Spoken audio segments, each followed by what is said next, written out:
కోన్వస్మిన్ సాంప్రదం లోకే గుణవాన్ కశ్చ వీర్యవాన్. గుణవంతుడెవడు, వీర్యవంతుడెవడు, ధర్మజ్ఞుడెవడు, కృతజ్ఞుడు. అంటే ఏ చిన్న సహాయం చేసినా కృతజ్ఞత భావం. రాముడికి చాలా ఎక్కువ కృతజ్ఞత భావం.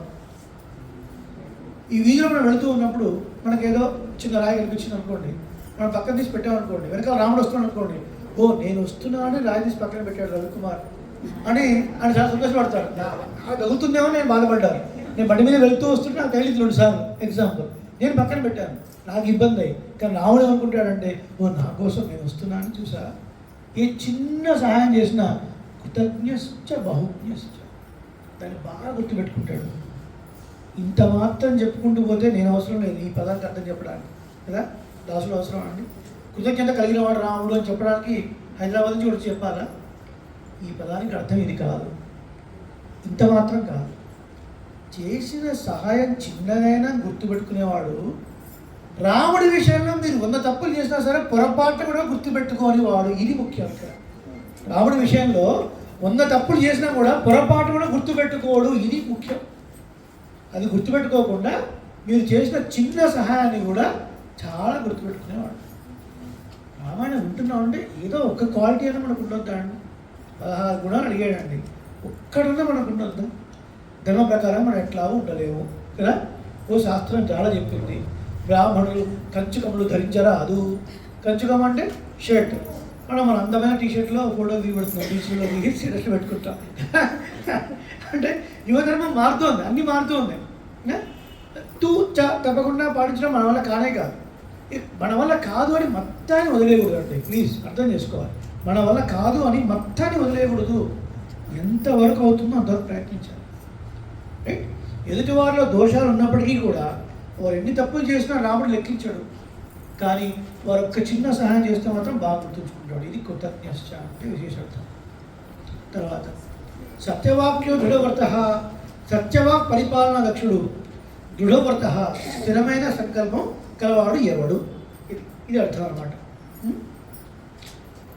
తర్వాత చారిత్రేణ చ కోయుక్త సర్వభూతేషు కోహిత విద్వాన్ కస్సమర్థశ్చ కస్సైక ప్రియదర్శన.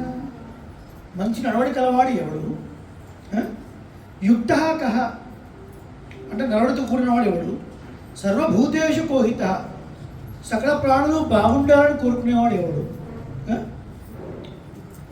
తర్వాత విద్వాన్ కహ సర్వజ్ఞుడు ఎవడు, అన్ని శాస్త్రాలు తెలిసినవాడు ఎవడు, సమర్థశ్చ కహ ఏదైనా ఒక పని అప్పచెప్తే ఆ పని చక్కగా నిర్వహించగలిగే సామర్థ్యం కలిగిన వాడు ఎవడు. ఇన్ని గుణాలు అడుగుతున్నారు ఆయన. ఇందులో ఏదో ఒకటి కాదు, ఇవన్నీ కలిగిన వాడు ఒక్కడే ఉండాలట, ఒక్కడే ఉండాలట. ఆత్మవాన్కో జితక్రోధో ద్యుతిమాన్ కోణసూయక కస్య బిభ్యతి దేవాశ్చ జాతరోషస్య సంయుగే.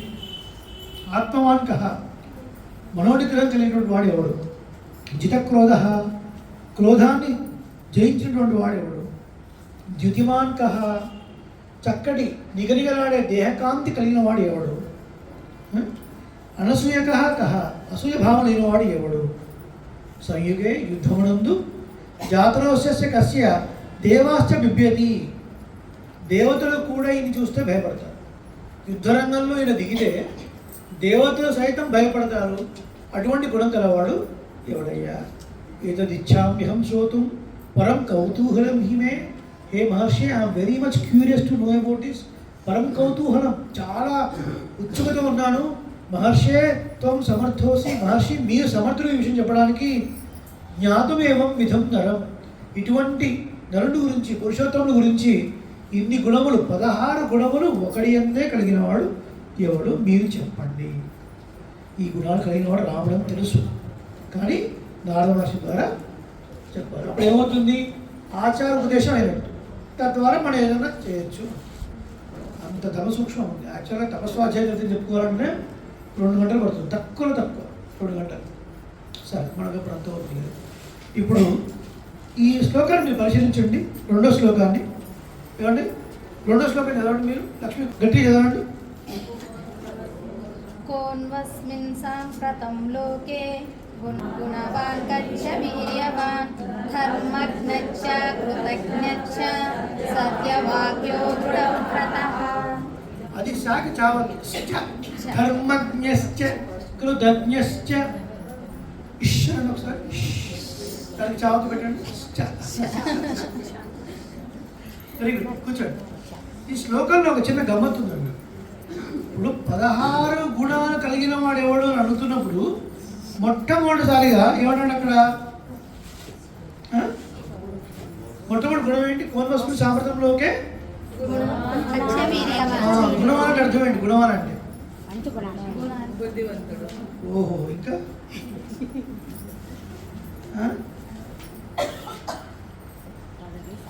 ఇంకేమైనా ఆన్సర్ చెప్పండి.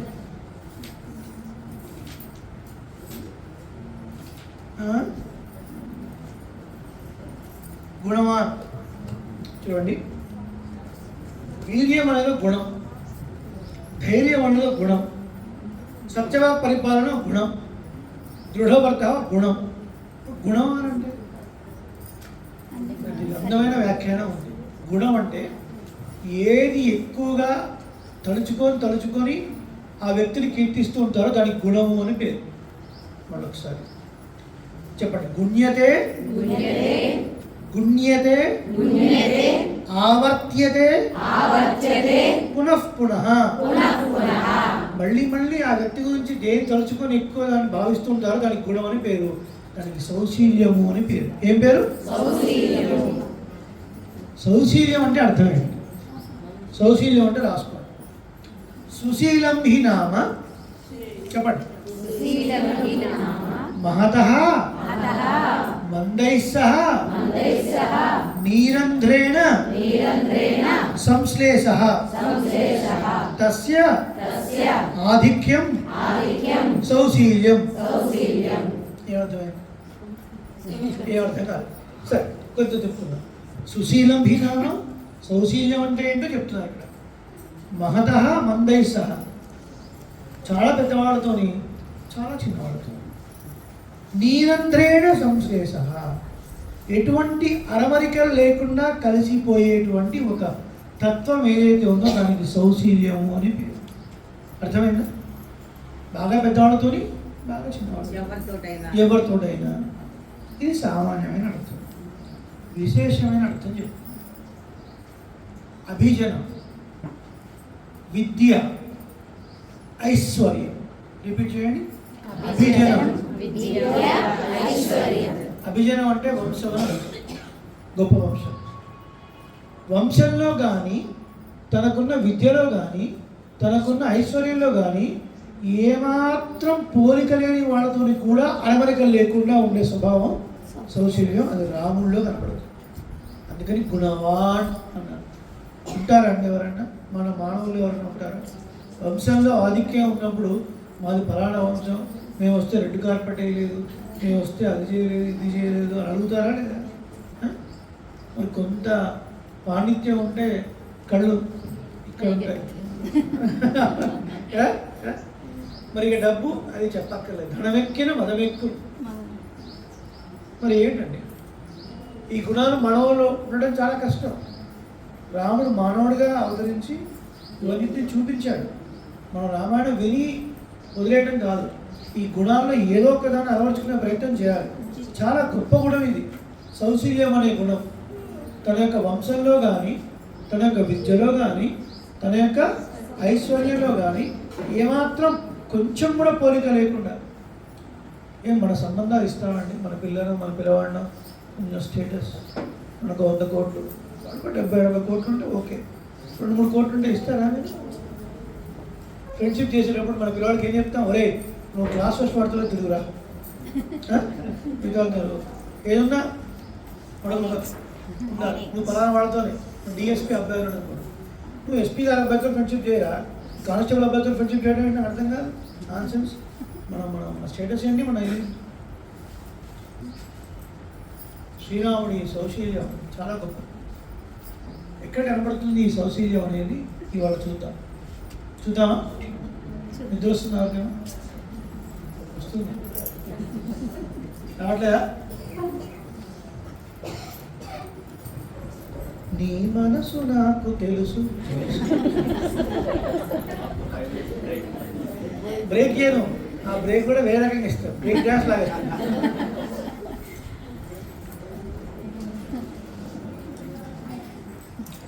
హరినారాయణ గోవింద హరినారాయణ గోవింద భజ నారాయణ గోవింద భజనారాయణ గోవింద హరినారాయణ భజ నారాయణ హరినారాయణ భజనారాయణ శ్రీమన్నారాయణ గోవింద శ్రీమన్నారాయణ గోవింద హరినారాయణ గోవింద హరినారాయణ గోవింద భజ నారాయణ గోవింద భజనారాయణ గోవింద హరినారాయణ భజ నారాయణ హరినారాయణ భజనారాయణ శ్రీమన్నారాయణ గోవింద శ్రీమన్నారాయణ గోవింద శ్రీ లక్ష్మీనారాయణ గోవింద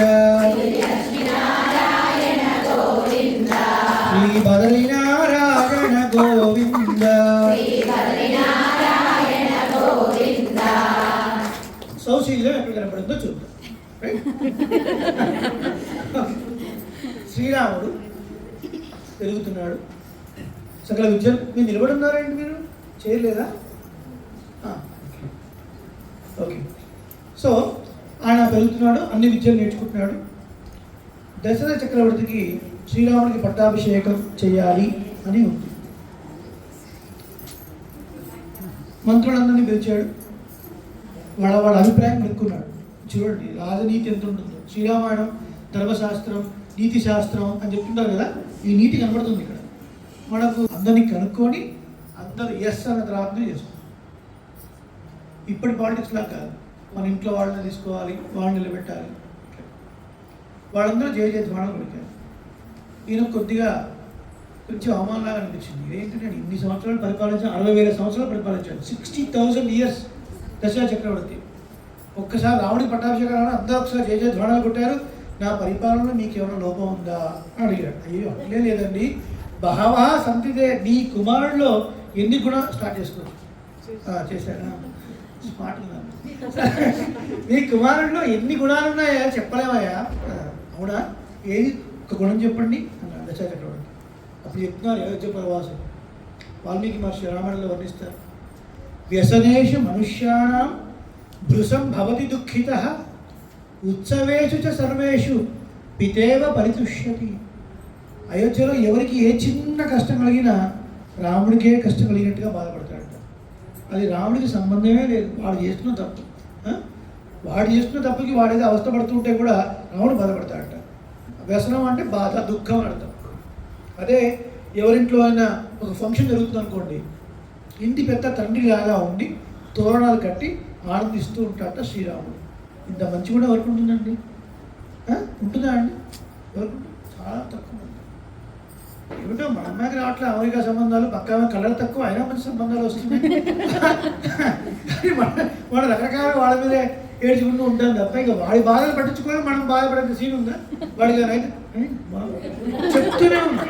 చెప్తూనే ఉన్నా అంటాను తప్ప అయ్యో ఇట్లా అయింది.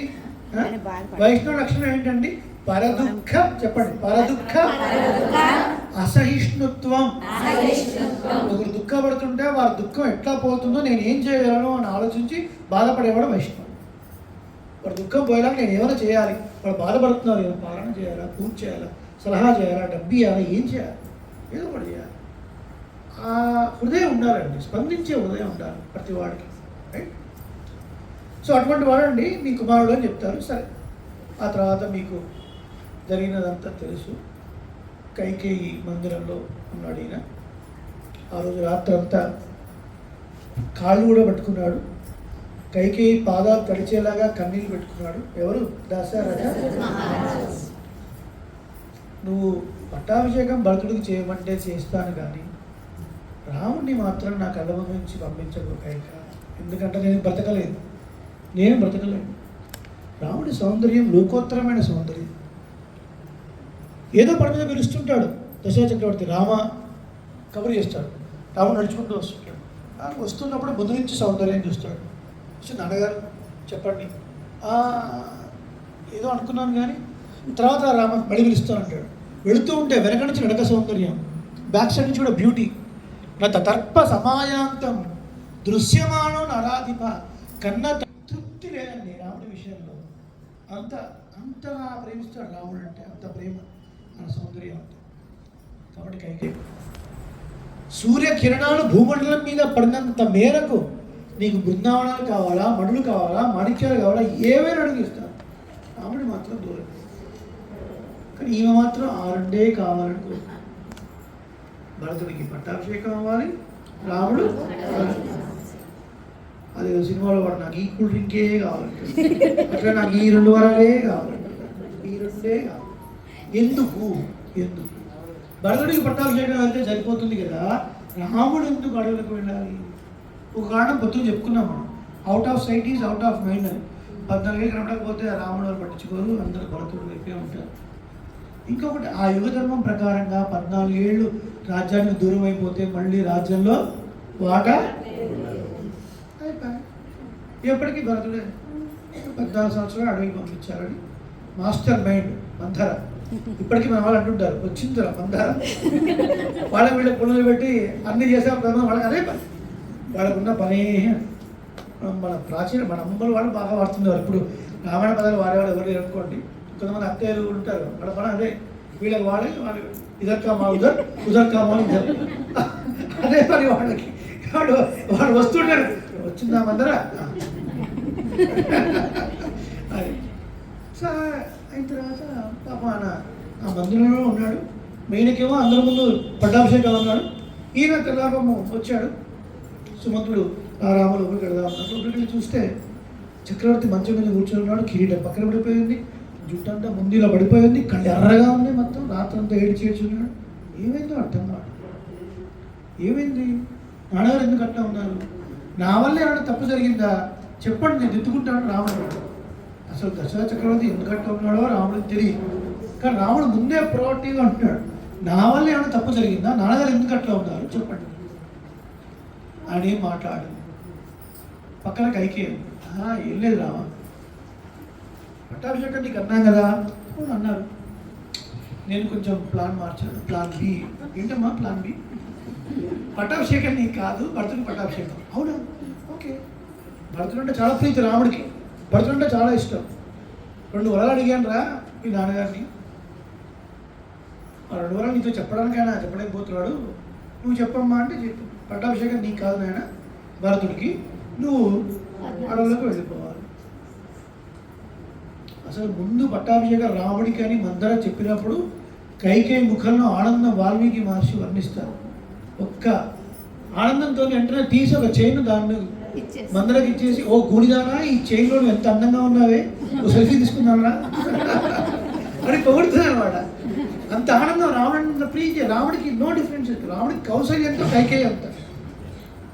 దశరథ చక్రవర్తి 350 మంది భార్యలు కూడా ఉంటారు. ఆయనకు 353 మంది భార్యలు, 3 పట్టభూషులు, సింహాసనం మీద కూర్చున్న అధికారులు, 350 మంది భోగభక్తులు. ఆ కాలంలో రాజులకు ఎంతమంది ఉన్నారు, ఆయనకి ఎందుకు ఎంతమంది, మనకి ఎందుకు లేరు, మనకు అవసరం లేదు.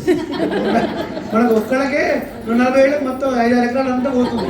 మళ్ళీ ఇంతమంది ఎందుకు, మన బతుకులకు అసలు ఒక్కరే కాదు, అదే ఎక్కువ. అప్పటికి కావట్లేదు అనుకుంటున్నాం, పెళ్ళిళ్ళే కావట్లేదు. 30-40 ఏళ్ళైనా ఇంకా అదేంటో ఇప్పటికి ఇంకా నా వయసే నిన్న 40 ఏళ్ళు కూడా పెళ్లి చేసుకోవట్లేదు. ఇదేంటి అర్థం కావట్లేదు. అమ్మాయిలట్లే ఉన్నారు, అబ్బాయిలట్లే ఉన్నారు. 35-40 సంబంధాలు అంటే చూడండి అండి, ఎక్కడికి చూస్తా సంబంధాలు 40 ఏళ్ళకి ఎవరిస్తారండి.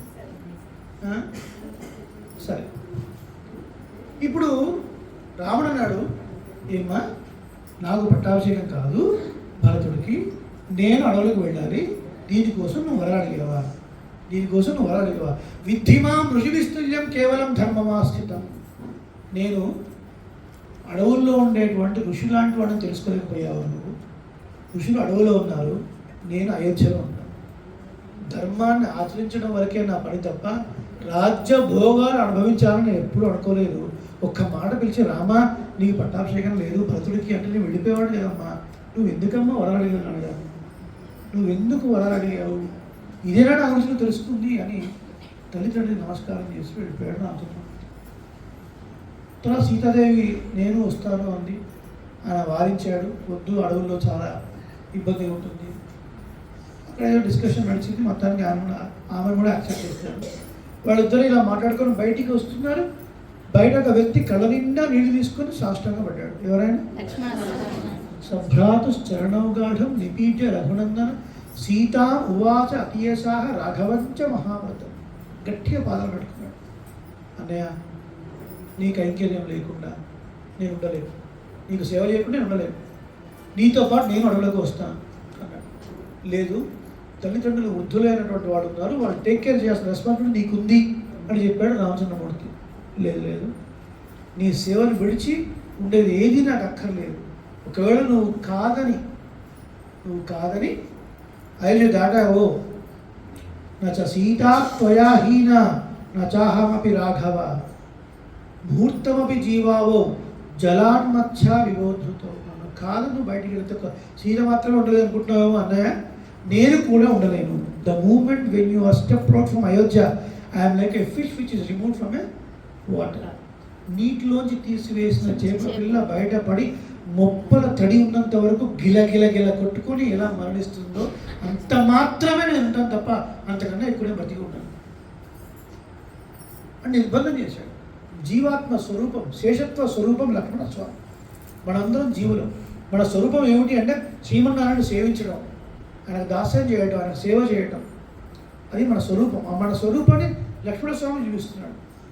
అందుకే త్యాగరాజ స్వామి ఆ సిచ్యువేషన్ చూసుకుని అన్నాడు, రఘునాయకని పాదయుగ రాజీవ మూలనే విడజాల శ్రీ రఘునాయకని పాదయుగ. రఘునాయక, రఘువంశంలో జన్మించిన శ్రేష్ఠమైన రామచంద్రమూర్తి అరవిందాలాంటి నీ పాదాలని నేను విడవలేనయ్యా. ఈ సంసార సాగరాన్ని నేను దాటలేక బహుగా శివడి నీ దరికి చేరితిని. అవనిజాధిప శ్రీతరక్షక ఆనందకర శ్రీ త్యాగరాజ నూత రఘునాయకని పాదయుగ. అవనిజాధిప, అవని అంటే భూమి, అవనిజ అంటే భూమి నుంచి పుట్టినది సీతాదేవి, అధిప భూమి నుంచి పుట్టిన ఆమె యొక్క భర్త. అవనిజాధిప అంటే శ్రీరామ అని అడుగుతాం.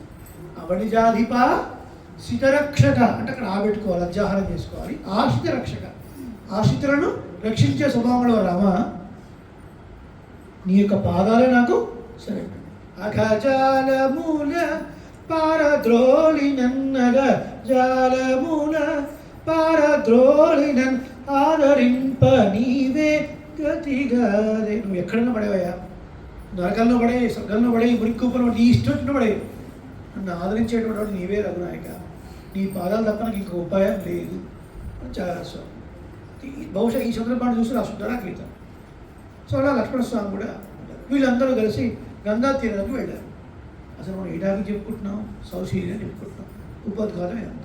గంగా తీరంలో ఈ కళ్యాణ మండపం ఈ హాల్లో డోర్ చూసారా, మెయిన్ ఎంట్రన్స్, అక్కడ ఒకరు ఉన్నాడు. ఆయన పేరు గుహుడు. ఏం పేరు? రథంలో ఇక్కడ రామచంద్ర స్వామి, సీతాదేవి, లక్ష్మణుడు. అక్కడి నుంచి చూసి ఏ లక్ష్మణ నా మిత్రుడు ఆయన అంటే దిగారు, రథం దిగారు. కొంచెం నడుచుకుంటూ వెళ్ళారు. ఆయన కొంచెం నడుచుకుంటూ వచ్చారు. రాగానే గుహుడిని ఆలింగనం చేసుకున్నాడు. గుహుడు రాముడి కోసం అని చక్కటి తేనె, పండ్లు, ఎవరి అడవిలో దొరికేవేవో తీసుకుని వచ్చాడు. రాగానే నేనేం స్వీకరించాను, కానీ నువ్వు చేసినటువంటి ఉపకారం ఇంత అంత కాదు అని ఒక మాట అన్నాడు రాముడు. పద్భ్యాం అభిగమనాచైవ స్నేహ సందర్శనేనచ. మిత్రుణ్ణి కలవడం కోసం గుహ నడుచుకుంటూ వచ్చావలే, చాలా నాకు అని ఆలింగనం చేసుకున్నాడు, కౌలించుకున్నాడు రాముడు. ఏమంటే అక్కడి నుంచి ఇక్కడ రావాలా, ట్రైన్ కావాలా, బస్సు కావాలా, బైక్ కావాలా, ఫ్లైట్ కావాలా, 2 అడుగులు వేసింది గుహుడు. దానికే రాముడు పొంగిపోయి, అబ్బా గుహ, నీ ఫ్రెండ్ రాముడు వచ్చాడు, నడుచుకుంటూ వచ్చావా అని దగ్గర తీసుకొని ఆలింగనం చేసుకొని, Lakshmana you know who is he? మమ ఆత్మ సమస్యక, నా ప్రాణమిత్రుడు, నీకు అన్నయ్య లాంటి వాడు అన్నాడు. గుహుడిని పట్టుకొని. గుహుడు ఎవరు? నిషాదాధిపతి కదా, అడవుల్లో ఉండి ఆ ఊరికి ఒక పేరు కూడా ఉంది, రావణ చదివారు, శృంగిబేరపురే అన్న. శృంగిబేరపురం, శృంగము అంటే కొమ్ము అని అర్థం, శృంగి అంటే కొమ్ముడు కలది అని అర్థం. ఈ వేటగాళ్ళు జింకలను వేటాడటం కొరకు ఒక బొమ్మ తయారు చేసి దాని మీద జింక తోలు కప్పి దానికి 2 కొమ్మలు పెట్టి వాడు చెట్టు మీద కూర్చొని సౌండ్ చేస్తాడు, ఓ ఇక్కడ జింకలు ఉన్నాయని వేరే జింకలు వస్తాయి, అప్పుడు వాడు వలేసి పట్టుకుంటాడు అనమాట. శృంగిబేరపురం అలా. అలాంటి ఊళ్ళో జంతు వేటతో ఉండేవాడు. అలాగే గంగా తీరంలో ఈ తీరం నుంచి ఆ తీవరికి దింపేవాడు, పడవ నడిపేవాడు. మనలాగే సాఫిస్టికేటెడ్గా ప్యాంట్ షర్ట్లు ధోతి ఉత్తరం ఏమి ఉండదు, ఏదో ఆకులలో దొరికినా కట్టుకుంటాడు, మోకాళ్ళ వరకు బురద. అలాంటి వాడిని కౌలించుకున్నాడు రాముడు. మనం గౌరవించుకుంటాము. గూడి యొక్క అభిజనం వంశము, రాముడి అభిజనానికి ఏమన్నా మీరు పొద్దున చదివారు కదండి, ఇక్ష్వాకు వంశ ప్రభవో రామో రామజనైశ్రుత. ఇక్ష్వాకు వంశంలో పుట్టినవాడు రాముడు అని చెప్పబడతాడయ్యా, ఆయన గురించి చెప్తున్నాడు విను అని నారదముని స్టార్ట్ చేశాడు. వంశంలో రాముడి వంశానికి ఏ పోలిక లేదు. సర్వశాస్త్రార్థ తత్వజ్ఞ ధనుర్వేదే చ నిష్ఠిత. చదివారు పొద్దున ఉత్తుఠావుంది అని. సకల శాస్త్రాలు తెలిసినటువంటి వాడు, ధనుర్వేదంలో ఎక్స్పర్టైజ్ రాముడు. ఆయన యొక్క విద్యలో గూడి విద్య అన్న పోలికుందా? రాముడి ఐశ్వర్యం కుబేర ఇవభూతలే, ఐశ్వర్యంలో కుబేరుడు మించినటువంటి వాడు. గూడికి ఏమైనా ఐశ్వర్యం ఉందా? సరిగా బట్టలేదు. అటువంటి వాడిని ఆలింగనం చేసుకొని లక్ష్మణ ఈయన నీకు అన్నయ్య లాంటి వాడు నా సోదరుడు అన్నాడంటే ఇది సౌశీల్యం అంటే కదా. తనకు తన అభిజనంలోను విద్యలోను ఐశ్వర్యంలోను ఏమాత్రం పోలిక లేని వాళ్ళతో కూడా అరమరికలు లేకుండా ఉండే స్వభావమే సౌశీల్యం. ఇది మనం అలవాటు చేసుకోవాలి. ముఖం చూసి బొట్టు పెట్టకూడదు. రిమెంబర్, ప్రతి వాళ్ళలో పరమాత్మ అంతర్యామిగా ఉన్నాడు. వాళ్ళ కర్మల వల్ల వాడు పేదలుగానో ధనికులుగానో మంచి గుణాలు కలిగిన వాళ్ళలో చెడ్డ గుణాలు కలిగే వాళ్ళలో ఏదో రకంగా ఉండాలి. మనం ఇచ్చే రెస్పెక్ట్ మనం ఇస్తూనే ఉండాలి. ఏ బి అని జరుగుతారు. బి మంచివాడు కాదు కాబట్టి ఏ మంచివాడు అన్న లేబుల్ మనకు ఉంటుంది. స్వతహాగానే ఏ మంచివాడు అయి ఉండాలి, గుర్తుపెట్టుకో.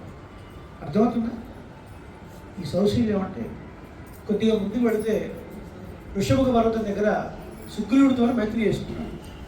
అగ్నిసాక్షిగా మైత్రి చేసుకొని వాళ్ళని సంహరించి ఇది ఒక రాజ్యాన్ని పట్టాభిషేకం చేసి, ఆ తర్వాత సుగ్రీవుడు కూడా నాకు తమ్ముడు లాంటి వాడు, ఒక మంకి ఈ చెట్టు మీద కాసేపు ఉంటే ఆ చెట్టు మీద కాసేపు ఉంటుంది, అటువంటి వానరంతో కూడా ఫ్రెండ్షిప్ చేసి సోదరుడుగా భావించాడు. ఇవన్నీ ఒక ఎత్తే అయితే అసలైన విషయం ఒక ఎత్తు. సీతాదేవిని తీసుకుని రావాలని హనుమ లంకకు వెళ్ళి జాడ చెప్పిన తర్వాత భారతి కట్టాలని సముద్రం దగ్గర ఉన్నప్పుడు శ్రీరామచంద్రమూర్తి, లక్ష్మణస్వామి, జామవంతుడు, సుగ్రీవుడు, హనుమ, నలుడు, నీరుడు, ప్రముఖమైన వానలందరూ ఉన్నారు. ఆ సందర్భంలో లంకలో ఒక చిన్న ఇష్యూ అయింది. ఏమైంది అంటే విభీషణుడు ధర్మాత్ముడు తన అన్నయ్యకు మంచి విషయాలు చెప్పాలని చూశాడు. ఒకసారి సభలో చెప్పాడు, ఒకసారి అంతఃపురంలో చెప్పాడు, వినలేదు. నాకు ఎందుకో దుర్నిమిత్తాలు కనబడుతున్నాయి, నువ్వు అలా తీసుకురావడం కరెక్ట్ కాదు, నిన్ను కోరి వచ్చిన వాడికైతే ఓకే, నువ్వు బలవంతంగా తీసుకోవడం కరెక్ట్ కాదు, ఇచ్చేసే ప్రతీయత రాఘవాయ మైథిలి. వినకుండా నిన్ను సభలో ధిక్ త్వాంకు ధిక్ కులపాం సవహ అని తిట్టాడు. చీ చెడగొట్టారు అన్నాడు. ధిక్ అంటే చీ అని అంటారు. ఏమన్నాడు తెలుసా రావణాసురుడు? ఒక చెట్టు నరడానికి ఒక చెట్టే ఉపయోగపడ్డట్టు నువ్వు ఇలా చెడగొట్టావు నా తమ్ముడిగా. చెట్టు నరకాలంటే ఏం కావాలండి? గొడ్డలి కావాలి. ఆ గొడ్డల్లో పెట్టేటువంటిది ఏంటి? స్టిక్. ఆ చెట్టు నుంచి వచ్చాయి కదా. అలా నువ్వు తిట్టాడు ఇండు సభలో. ఇంకా ఉండాలనుకోలేదు. బంగారుమయమైన లంక, సంపద, భార్య, పిల్లలు ఆదిత్యం వదిలేశాడు. వదిలేసి అమాంత అంతరిక్షంలోకి వెళ్ళి 4 మందులతో పాటు వెళ్ళి ఈ తీరంలోకి వచ్చాడు. రామున్న తీరంలో కింద అడుగు పెట్టలేదు, పైనే ఉన్నాడు. పైన ఉండి శరణాగతి చేశాడు. సర్వలోక శరణ్యాయ రాఘవాయ మహాత్మనే నివేదయతు మాం క్షిప్రం విభీషణం ఉపస్థితం అని సుగ్రీవుణ్ణి హనుమను చూస్తూ చెప్పాడు. సర్వలోక శరణ్యాయ రాఘవాయ మహాత్మనే, అన్ని లోకాలకు ఆశ్రమించేటువంటి వాడు రాఘవుడు శ్రీరామచంద్రమూర్తి. ఆయన శరణువులు వచ్చాను. నేను విభీషణుడిని. రావణో నామ దుర్మృత, దుర్మార్గమైనటువంటి రావణాసుడు యొక్క తమ్ముడిని నేను విభీషణుడు. ఆయన శరణువులు వచ్చాను. నివేదయత మాం క్షిప్రం. క్షిప్రం అంటే ఏఎస్ఏపి, వెరీ ఫాస్ట్, ఎమర్జెన్సీ. మీరు వెళ్ళి చెప్పండి విభీషణుడు వచ్చాడని చెప్పండి అని చెప్పారు. అని ఎంతగానే వెంటనే రాముడు వెళ్ళి చెప్పిన తర్వాత విభీషణుడు వచ్చాడు. ఎవడు విభీషణుడు? సాక్షాత్తు సీతారామని ఎత్తుకెళ్ళినటువంటి దుర్మార్గుడు అయినటువంటి రావణాసుడు యొక్క తమ్ముడు. ఎట్లా రామా చేర్చుకునేది? వాడు శరణాగతి అంటున్నాడు, నువ్వేమో వెరిబాల వాడివి, ఎవరు వచ్చి రామా నేను ఈ వాడనంటే ఓకే అనేస్తావు, కొద్దిగా ఆలోచించవయ్యా, వాడు దుర్మార్గుడు రాక్షసుడు, వద్దు అని చాలామంది అన్నారు. తీసుకోవచ్చు విభీషణుడు ఒక్కడే అన్నాడు. ఎవరైనా హనుమంతుడు ఒక్కడు మాత్రమే తీసుకోవచ్చు అన్నాడు. అనడం కూడా చాలా బాగా మాట్లాడాడు. రామ, నేను ఎటువంటి బయాస్ లేకుండా, అంటే ఎటువంటి తారతమ్యాలు లేకుండా నేను చెప్తున్నాను, విభీషణుడు తీసుకోవచ్చు. ఎందుకు అంటే ఆయన వచ్చిన విధానం, ఆయన మాట్లాడే విధానం అవన్నీ కూడా చాలా స్పష్టంగా ఉన్నాయి. నిజంగానే శరణుడు వచ్చాడు. ఇప్పుడు యాక్షన్ చేసేవాడు లోపల కూడా పెట్టుకొని బయట కూడా మాట్లాడుతున్నప్పుడు కొంచెం నీళ్లు మిగుతూ మాట్లాడుతుంటాడు, దిక్కులు చూస్తూ మాట్లాడుతుంటాడు. అలా కాదు, సూటిగా ఆయన ఎందుకు వచ్చాడో చక్కగా నివేదించాడు. అందులో మాటలో తొట్టుపాటు లేదు. నేను విభీషణుడిని చూశాను, ఆయన యొక్క శరణాగతి సరి అయినది, మీరు తీసుకోవచ్చు అన్నాడు. మిగతా వాళ్ళందరూ వద్దు అన్నారు. రాముడు తీర్పిచ్చాడు. మన కోర్టులో ఇచ్చారు, సగం అక్కడి నుంచి సగం ఇక్కడి నుంచి తీసుకుని తీర్పిచ్చాడు. మీ మాట ఓకే, మీ మాట తీసుకోవద్దన్నారు, వీడేమో అనుమతి తీసుకోవద్దన్నారు. వాళ్ళు ఎందుకు తీసుకోవద్దన్నారు మిగతా వాళ్ళు? ఎందుకంటే వాడు దుర్మార్గుడు అండి, రాక్షసుడు తమ్ముడు. మరి వాడితో పుట్టినప్పుడు వాడు ఎట్లా ఉంటాడు, ఇంకెట్లా ఉంటాడు, వద్దు అన్నాడు. కాబట్టి ఆయన దుర్మార్గుడు కాబట్టి మీరు తీసుకోవద్దు అన్నారు. చూసారా, తీసుకోవద్దు అన్నదాన్ని నేను పక్కన పెట్టి ఆయన దుర్మార్గుడు అనే విషయాన్ని నేను ఒప్పుకుంటాను అని రావణుడు అన్నాడు. ఆయన దుర్మార్గుడు అనే విషయాన్ని నేను తీసుకుంటాను. ఇక ఓకే, హనుమస్వామి ఏమన్నాడు? ఆయన ధర్మాత్ముడు అంటే నేను తీసుకోవచ్చు అన్నాడు. ధర్మాత్ముడు అనే విషయాన్ని నేను పక్కన పెడతాను, తీసుకోవచ్చు అనే దాన్ని నేను తీసుకుంటాను. నువ్వు అర్థం ఏంటి? దుర్మార్గుడైనా నేను తీసుకుంటాను అని అర్థం. అంటే ఏమన్నాడు? మిత్రభావేన సంప్రాప్తం నత్యజేయం కథంచన దోషో యజ్ఞమి తస్యాత్ సతామేన తదర్హితం. వాళ్ళ దోషాలన్నా పర్వాలేదు, నేను తీసుకుంటాను. సకృత్ ఏవ ప్రపన్నాయ. ఒక్కసారి రామా నేను నీ వాడను అని శరణాగతి చేస్తే చాలు, వాళ్ళ దోషాలు నేను పట్టించుకోను, నేను తీసుకుంటాను. ఇదంతా అయిపోయిన తర్వాత సుగ్రీవుడు, రామ ఒక్కసారి మళ్ళీ ఆలోచించి, ఎందుకైనా మంచిది, నువ్వు పడుకున్నప్పుడైనా నీకు ఏదైనా అపకారం చేయొచ్చా, వాడు రాక్షసుడు, నువ్వు కొంచెం ఆలోచించు అన్నాడు. లేదు, ఈ లోకాల్లో ఉన్నటువంటి పిశాచులు, దానవులు, యక్షులు అందరూ కట్టకట్టుకుని వచ్చి నేను చేయలేదయ్యా, వెళ్ళి తీసుకుంటా అన్నాడు. సుగ్రీవుడే వద్దన్నాడు. సుగ్రీవుడే పంపించాడు, రాముడు తీసుకొని రా. మళ్ళీ వెళ్తున్నాడు సుగ్రీవుడు. వెళ్తుంటే సుగ్రీవా అని పిలిచాడు రాముడు. సుగ్రీవుడు కొంచెం హ్యాపీ, మనసు మార్చుకున్నాడేమో. వచ్చినవాడు సుగ్రీవో ఎదివా రావణ స్వయం. నువ్వు వచ్చినవాడు రావణాసుడు అయినా సరే తీసుకొని రా. నువ్వు మళ్ళీ అక్కడికి వెళ్ళి వచ్చినవాడు విభీషణుడు అనుకున్నాను కానీ రావణాసుడు రామని మళ్ళీ నాకు ఉపన్యాసం చెప్పించొద్దు. వచ్చినవాడు రావణాసుడే అయినా సరే తీసుకొని రా. I will accept. ఇది రాముడి యొక్క గొప్పతనం. అన్న తర్వాత విభీషణుడిని పిలిపించారు. విభీషణుడు కూర్చున్నాడు. రాముడు చూశాడు. విభీషణుడు బాబు కొంతకాలం వెయిట్ చేశాడు కదా, కూర్చొని రాముడు చూసిన చూపులకు విభీషణుడు బయట శ్రమ అంతా కూడా పోయిందనమాట. చాలా ఆనందంగా ఉంది. విభీషణ, అసలు నేను అడవులకు ఎందుకు వచ్చాను తెలుసా అన్నాడు. రామ ఎందుకు వచ్చాను? నీ భార్యను ఎత్తుకుంటూ వచ్చాను, ఇక్కడ దాకా వచ్చాను. కాదయా, నిన్ను పొందడానికే వచ్చాను, నిన్ను పొందడానికే వచ్చాను. చెవులో పువ్వు పెట్టాలంటే కనకాంబరం పెడితే ఓకే, కనకాంబరం చిన్నగా ఉంటుంది, మళ్ళీ పువ్వు ఓకే, మరి క్యాలీఫ్లవర్ అంత పెద్ద పువ్వు పెట్టుకుంటారు. ఈ మాట అనలేదు కానీ అన్నట్టుగా చూశాడు విభీషణుడు. ఇది వాల్మీకి రామాయణంలో లేదు, కంబ రామాయణంలో. కంబరామాయణం విన్నారు? ద్రావిడ దేశంలో మన తమిళలో ఉందన్నమాట. అది కూడా అంటే మన పెద్దలు కొన్ని విషయాలు తీసుకున్నారు. అక్కడ ఒక పాసులో ఉంది. అక్కడ రాముడు అంటున్నాడు, అలా విచిత్రంగా మొహం పెట్టినటువంటి విభీషణుడు చూసి అంటున్నాడు, అవునా నేను నిజమే చెప్తున్నాను, మిమ్మల్ని పొందడం కోసమే నేను వచ్చాను, తమ్ముళ్ళని పొందడం కోసమే నేను వచ్చాను. మీరు గుహనోడం ఐవరానో మున్పు పెంకున్ను సూళ్వాన్ మహనుడం అరువరానో ఎమ్ముడై అంబిన్ వంద అహమనర్ కాగలయ నిన్నుడయ ఎడువరానో అని పాసు. దీని అర్థం ఏంటంటే విభీషణ మా నాన్నగారికి 353 మంది భార్యలయ్యా, సంతానం లేదు. పుత్రకామేష్టి చేస్తే ఆయన ఏదో కొంచెం పాయసం ఇచ్చాడు, మా నాన్నగారు 3కే ఇచ్చాడు, అది కొంచెమే క్వాంటిటీ ఉంది, మరి అంతమందికి ఇవ్వలేదు కదా, 3కి ఇచ్చారు, మేము 4 పుట్టాను. మా నాన్నగారు అన్నారు, ఒరే ఇంతమంది ఉండి భార్యలు మరి 4 సంతానం ఏంటి, అడవులకు వెళ్ళు తమ్ముళ్ళని సంపాదించుకుంటారా అని మా నాన్నగారు పంపించాడు. అందుకనే నేను వచ్చాను. గుహనోడు ఐవరాను, గంగా తీరంలో గుహుడిని కలిసిన తర్వాత మేము 5గురం అయ్యాము. కున్ను సూళ్వాన్ మహనుడు, కున్ను అంటే పర్వతం, మేరు పర్వతం, మేరు పర్వతం చుట్టూ తిరిగేవాడు సూర్యుడు, సూర్యుడు యొక్క అంశతో పుట్టినవాడు సుగ్రీవుడు కదా. కున్ను సూళ్వాన్ మహనుడు అంటే ఆ మేరు పర్వతం చుట్టూ తిరిగే సూర్యుడు యొక్క అంశతో పుట్టినటువంటి కుమారుడైనటువంటి సుగ్రీవుడితోని అడువరాను మేము అడుగులో ఉండమయ్యాము. యమ్ముడై అన్బిన్మంద, మా మీద ప్రేమతోని ఆ తీరం నుంచి ఈ తీరం దాకా వచ్చిన ఓ విభీషణ, నీతోని మేము 7 అన్నదమ్ములం అయ్యాము. నీతోని 7 అన్నదమ్ములం అయ్యాము అన్నాడు. ఏమండి ఎంత సౌశీల్యం అండి ఇది. ఒక రాక్షసుడు కూడా తమ్ముడు అన్నాడండి రాముడు. ఇది సౌశీల్యం అంటే కదా. విభీషణుడు కానీ సుగ్రీవుడు కానీ గుహుడు కానీ రాముడి యొక్క వంశానికి విద్యకి ఐశ్వర్యానికి ఏమన్నా సరిపోతారా అండి. అటువంటి వాళ్ళతో కూడా అరమరికలు లేకుండా ఉన్నాడు. దానికి సౌశీల్యము అని. ఒక్క గుణానికి ఇంత సమయం పడితే 16 గుణానికి అంటే మనం చెప్పుకోము అని అర్థం కదా. అర్థమైందా? బాగుందా సౌశీల్యం అంటే? మనం కూడా ఇది అలవాటు చేసుకోవాలి కదా. మనం ఏదో హైదరాబాద్కి వెళ్ళి సిఎంఆర్ షాపింగ్ మాల్లో పెళ్లి షాపింగ్కి వెళ్తాం.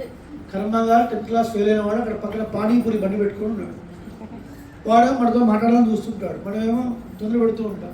పానీపూరి బండి వేసుకునే వాడు వచ్చి మనం పలకరించాడు అనుకోండి, నా వైఫ్కి ఏమైనా పరిచయం చేయాలి, 10th క్లాస్మేట్ పరిచయం చేస్తే మీ ఫ్రెండ్ పానీపూరి అమ్ముకునేవాడు నీ ఫ్రెండా అని వైఫ్ అంటుందేమో నామోషి అని వాడేమో పలకరించాలని చూస్తుంటాడు, మనమేమో స్వీట్స్ వెళ్తుంటాం. రామాయణం వింటే మనమే వెళ్ళి వాడిని పలకరిస్తాం. శ్రీరామాయణం వింటే రాముడి మీద ప్రీతి ఉంటే ఏమండి ఎక్కువ తక్కువ దేని బట్టి అండి, వాడి కర్మని బట్టి వాడికి వచ్చాయి. ఏదో మనమేదో ఉంది అని విరవేయడానికి ఏం లేదు. తలుచుకుంటే ఓవర్ నైట్ 0 అయిపోవచ్చు. ఏమైంది, ఒకప్పుడు బస్తాల్లో కట్టకట్ట నోట్ల వాళ్ళంతా మేము కోటీశ్వరుడు అనుకున్నారు, డీనామినేషన్ పెట్టి 2000 నోట్ల కూడా బంద్ అని చెప్పాడు. ఏమైన తర్వాత ఎప్పుడు అట్లా మనకున్న డబ్బు, మనకున్న విద్య, మన గొప్ప వంశము 10 మంది బాగుపడడానికి ఉపయోగపడాలి తప్ప అహంకారం అహంకారాలకు ఉపయోగపడితే ఉపయోగం లేదు. మనం తొక్కబడతాం. రైట్? అది కుదరదు. ఇప్పుడు రామాయణం వింటున్నాము, శ్రీరాముడి కళ్యాణ గుణాలు సేవిస్తున్నాము అంటే ఇది మనం అడాప్ట్ చేసుకోవాలి, ఇన్వైట్ చేసుకోవాలి ఇలాంటివన్నీ. కాబట్టి ఇలాంటి గుణాలు కలిగిన వాడు నరుడు, మానవుడు ఈ లోకంలో ఎవడున్నాడు చెప్పు అన్నాడు. అనగానే అసలు ఒక్కసారి నారద మహర్షి స్తబ్దుడైపోయాడు. ఎందుకంటే ఈయన చెప్పాలని వచ్చాడు కదా. ఈయన అదే ప్రశ్న అడిగాడు. ఎంత ఆనందం ఉంటుందండి. గురువు గారికి ఒక విషయం చెప్పాలి, చాలా విషయాలు చెప్పాలంటుందండి ఆచార్యులు, కానీ వినేవాడు రిసీవింగ్ మోడ్ లేదనుకోండి, అయ్యో వీళ్ళకి ఇంట్రెస్ట్ లేదేమో అని పాపం ఆయన ఫీల్ అవుతాడు. కానీ గురువుగారు చెప్పాలనుకున్న విషయాన్నే శిష్యుడు అడిగాడు అనుకోండి, ఆహా కదా. ఈయన ఈ గుణాలు అడుగుతూ ఉంటేనే నారాయణ మహర్షి కళ్ళలో నీళ్ళు వస్తూనే ఉన్నాయి. ఎందుకు? అది రాముడే రాముడే రాముడే, త్రేతాయుగంలో రాముడే ఉన్నాడు, ఎవరు లేడు ఇంకా అని. శ్రూయతాం నరః, మహర్షి నువ్వు అడిగినటువంటి విషయాలు ఒక్కడి విషయంలో కుదురుకోవడం అసంభవం. ఒక్కడి విషయంలో, నడువు విషయంలో ఉండనే ఉండవు, కానీ ఒక్కడి విషయంలో ఉందా చెప్తాను. తైర్యుక్త శ్రూయతాం నరః, కొద్దిగా బుద్ధ్వాన్ వస్తుంది, కొద్దిగా ఆలోచించుకొని చెప్తాను అని తాత్పర్యం రాస్తారు. అది కాదు అర్థం. ఇది అడగగానే ఆయనకు మనసులో రామచంద్రుడు కనపడి ఆ గుణాలు పొంగిపోయి గొంతు గద్గదం అయిపోయింది. మాట్లాడలేకపోయాడు నారద మహర్షి. రాముడి గురించి చెప్పాలి. ఆ సంతోషంతో నేను చెప్పాలని వచ్చాను, నేను ఏది చెప్పాలని వచ్చానో శిష్యుడు అదే అడిగాడు. ఆ ఆనందంతో ఒక్క విషయం ఉండు అని కొద్దిగా తటస్థపడి అప్పుడు ఇక్ష్వాకు వంశ ప్రభవో రామో రామజనై శ్రుత అని మొదలుపెట్టి ఎక్కడ దాకండి చాలా శ్లోకాల్లో రాముడి యొక్క గుణగణాలని, ఆయన సౌందర్యాన్ని అద్భుతంగా వర్ణిస్తాడు. తాత్పర్యం మీరు యథావకాశంగా సేవించాలి. కొంచెం చెప్తున్నా అంతా మరి డోస్ ఎక్కువైనా కూడా ప్రాబ్లం. సరే 5 నిమిషాలు. కాబట్టి ఇలా ఈయన చెప్పడం రాగానే సంతోషపడ్డాడు. పడి ఒక 10-15 శ్లోకాల్లో అనేకమైన కళ్యాణ గుణములు కలిగేవాడు ఇక్ష్వాకు వంశంలో ఉన్నటువంటి రాముడు అని చెప్పాడు. ఇక ఆ తర్వాత పట్టాభిషేక వృత్తాంతం కూడా చెప్తూ వస్తున్నాడు. రేపటి నుంచి మనం చూద్దాం. కాబట్టి అది గురు శిష్య సంబంధం అంతా కూడా మనకు సంక్షేమరామాయణ మొట్టమొదటి శ్లోకంలోనే చెప్పబడింది. శ్రీరామాయణం మొత్తం మీకు చెప్పాలని చీమకుర్తి నేను వస్తూ ఉంటేనే వెళ్ళిపోతున్నాను అనుకోండి, మరి ఈ రూమ్లోకి వస్తూ ఉంటే మీరు వెళ్ళిపోతున్నాను అనుకోండి, ఎట్లుంటుంది కదా. కానీ ఈయన వస్తూనే చెప్పాలనుకున్నాడు. ఆయన రాగానే ఇదే అడిగాడు. కానీ ఒక విషయం ఉందండి, శాస్త్రంలో ఒక విషయం ఉంది. నా సంవత్సర వాసుదే ప్రబ్రూయాత్. ఒక సంవత్సరం అన్నా గురువు గారికి సేవ చేయకుండా శాస్త్రం చెప్పకూడదు. కనీసం ఒక సంవత్సరం లేదా 6 నెలలైనా గురు శుశ్రూష చేయాలి. చేస్తారా ఎవరన్నా? మా ఇంట్లో అదేంటి దోబి రాలేదు, ఇస్త్రీ చేయాలి, వస్తారా ఎవరన్నా? నా ప్యాంట్ షర్ట్ ఇస్త్రీ చేయాలండి, వస్తారా? మీరు ఏం మాట్లాడారు? కనీసం మాట వరుస కూడా వస్తారు. అంటే మాట వరకు వస్తారన్నా ఓ పర్లేదు, మనం చీమగుర్తులో ఉన్నారు కొంతమంది సహాయం చేసేవాడు అనుకోవచ్చు కదా. ఎవరు చేయరు. కానీ శుశ్రూష చేయాలి. గురు శుశ్రూష చాలా చాలా ముఖ్యం. రైట్? ఒక సంవత్సరము 6 నెలల్లో శుశ్రూష చేయకపోతే వాడికి వేదాంత విద్య చెప్పకూడదు. మరి నారద మహర్షి ఇంత గొప్పవాడు అన్నారు, ఈయన వచ్చి అడగగానే చెప్పేస్తున్నాడు. ఇదే శాస్త్రం అండి మీరు చెప్పేది. వాల్మీకి మహర్షి ఏమన్నా సేవ చేశాడా? చేయలే కదా. నా పృష్ట కసచిత్ బ్రూయాతని ఒక మాట. అడగబడిందే ఎవరికి చెప్పకూడదు, అడిగిన వాడికే వేదాంతం చెప్పాలి. అడగకుండా వాడు కూర్చోబెట్టి వేదాంతం చెప్తే మనకున్నది కాస్త పోతుంది. అట్లా చేశాడు బ్రహ్మ. చతుర్ముఖ బ్రహ్మ ఒకసారి ఇంద్రుడిని పిలిచాడు. ఇంద్రుడికి ఏమో అక్కడ కన్సర్ట్ టైం అవుతుంది, అబ్బావు రోజు మీద డాన్స్ చేస్తున్నాడు, టైం అవుతుంది దానికి ఈయన కూర్చోబెట్టి వేదాంతం చెప్తున్నాడు. ఈయనకి ఇష్టం లేదు. ఇష్టం లేదు ఇంద్రుడికి వేదాంతం చెప్పడం వల్ల బ్రహ్మకున్న నాలెడ్జ్ కాస్త 0 అయిపోయింది. ఓ ఏడుస్తూ కూర్చున్నాడు. మళ్ళీ నారద మహర్షి వచ్చి ఉపదేశం చేయాల్సి వచ్చింది. కాబట్టి అడగబడింది ఎవరికి చెప్పకూడదు. ఇది ఒక రూల్ ఉంది. ఈయన అడిగాడు, చెప్పాడు, బాగానే ఉంది. కానీ సేవ చేయలేదే. కనీసం సంవత్సరం 6 నెలలు సేవ చేయాలి కదా. సేవ చేయకుండా ఎట్లా చెప్పారండి ఇంతలా మేడం? దీనికి ఒక ధర్మ సూక్ష్మం ఇది తెలియాలంటే గోవిందరాజీ వ్యాఖ్యానంలో ఏమిటంటే, కొడుకు వలస అవతారం నారద మహర్షికి వాల్మీకి మహర్షి. గుర్తుపెట్టుకోండి, భృగువంశంలో జన్మించాడు కదా. ఇప్పుడు ఆయన బ్రహ్మ సంతానం, ఈయన బ్రహ్మ సంతానమే. ఆ రకంగా చూస్తే భృగు యొక్క తమ్ముడు ప్రజదశుడు, ఆయన కుమారుడు వాల్మీకి. అలా నారద మహర్షి కూడా చతుర్ముఖ బ్రహ్మ యొక్క మానసపుత్రుడు. ఆ సంబంధం చూస్తే ఈయన కొడుకు వలస అవుతాడు. కొడుకు వలస ఉన్నవాడికి అడగకపోయినా చెప్పవచ్చు, వాడు సేవ చేయకపోయినా చెప్పవచ్చు. ఇది ధర్మ సూక్ష్మం. కాబట్టే ఆయన ఇన్ని విషయాలు చెప్పుకుంటూ వచ్చాడు కదా. ఇన్ని ధర్మ సూక్ష్మాలు ఇందులో ఉన్నాయి. కాబట్టి మనం శ్రీరామాయణం వింటున్నామంటే ఏదో అట్లా వినడం కాదు. ముందు మనం ఏదైనా నేర్చుకోవాలి అంటే కొంత శుశ్రూష చేయాలి, కొద్దిగా సేవ చేయాలి. ఆచార్యులు అంటే అలో చేస్తే చేయొచ్చు, లేకపోతే లేదు. కానీ ఆ భావం అయితే కలిగి ఉండాలి. ఏమైనా చేయమంటారా అన్న భావం అయితే కలిగి ఉండాలి కదా. అది చాలా ముఖ్యం. కాబట్టి అలా వాల్మీకి మహర్షి అటువంటి ప్రశ్నలకి సమాధానంగా నారద మహర్షుల వారు చెప్పుకుంటూ వెళ్ళారు. ఆయన గుణగణాలను కీర్తిస్తూ కొన్ని శ్లోకాలు ఉన్నాయి. ఆ తర్వాత ఎక్కడ దాకా బాలకాండం ఉంది, ఎక్కడ దాకా అయోధ్య ఉంది, ఎక్కడ అరణ్యం ఉంది. రేపు మనకు టైం కొంచెం ఉంది. ఇవాళ కొంచెం రావడం లేట్ అయిపోయింది, ప్రోగ్రామ్ బిగిన్ కూడా లేట్ అయిపోయింది. రేపు షెడ్యూల్ టైం ఎంత? 9:30 అంతేనా? అంతా చెప్పండి. 9:30కి వస్తే 9:30 to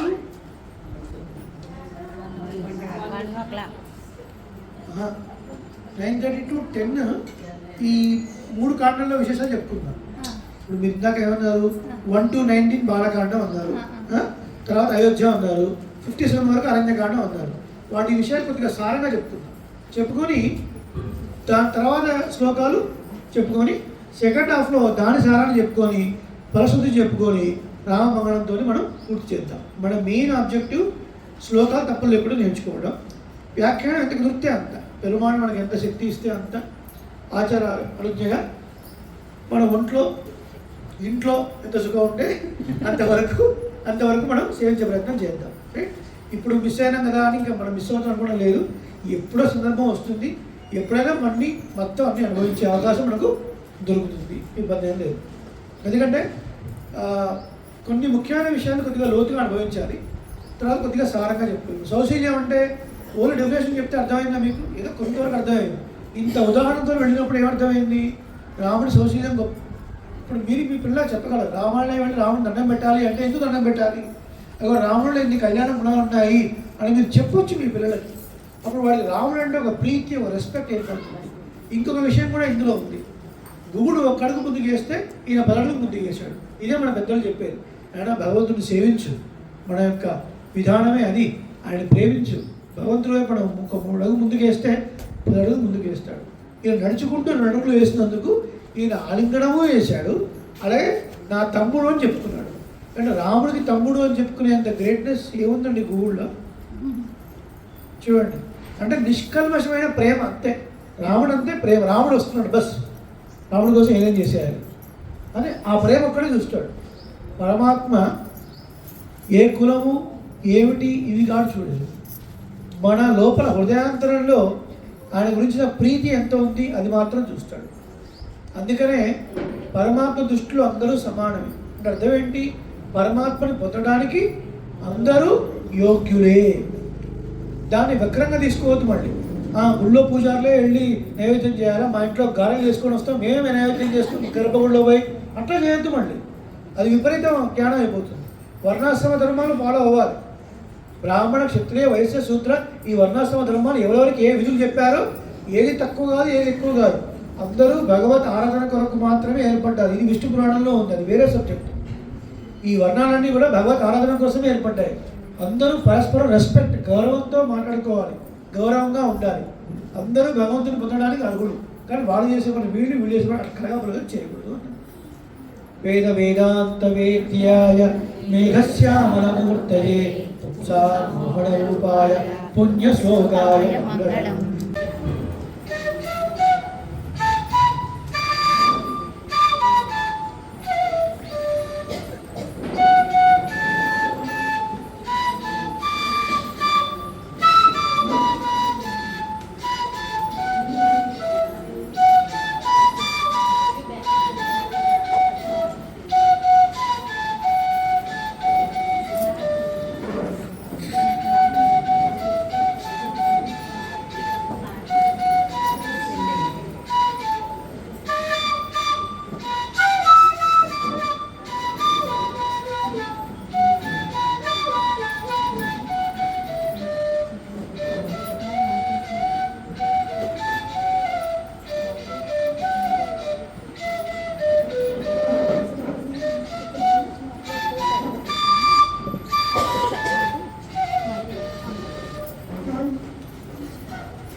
గట్టిగా భయపడరు,